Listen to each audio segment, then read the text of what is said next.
来看高雄车头经过5代变迁，老车站过去佮刷动过2届。即马高雄历史博物馆收集一寡文物，规划100年的展览，要小解这个老车头。连日本铁道博物馆的馆长嘛特别来参观。火车伫铁轨路豆豆驶，边仔阁有台湾的风景，这是缩小版台湾铁道生活，嘛是这摆展览上大特色。高雄车站经历过5代变迁，高雄市立历史博物馆就以这老车站为主题，结合周边建设历史发展，推出高雄车站100年地展。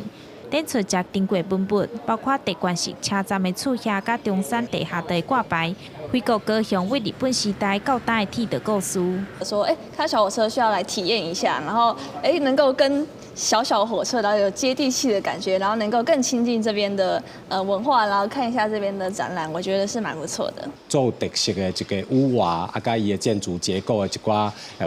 物件吼，我嘛有伫咧即届的展示内底来展出。高雄车站是伫1941年落成，日本人用当时流行的地关建筑起高雄车站，后来因为要配合铁路地下化，高雄车站刷动2摆，创下全台上大文物刷动复位纪录。即马高雄车站嘛，正做纵贯线顶唯一地关式建筑的车站。过去安怎对咱江边一路，因为高雄市咧发展，所以咱甲即个新的火车头起伫咱即个高雄市城市的中轴线面顶，而且这栋建筑物嘛是咱纵贯线铁路唯一的一栋地关式建筑。日前，日本铁道博物馆的馆长特别来高雄参观展览，看到铁道馆模型展呈现台湾景点甲产业发展历史，伊嘛表示真感动。除了蛤蟆新铁道馆的100年地展，高雄历史博物馆嘛有大高雄铁道的展览，咱有当更加了解高雄车站的风化历史。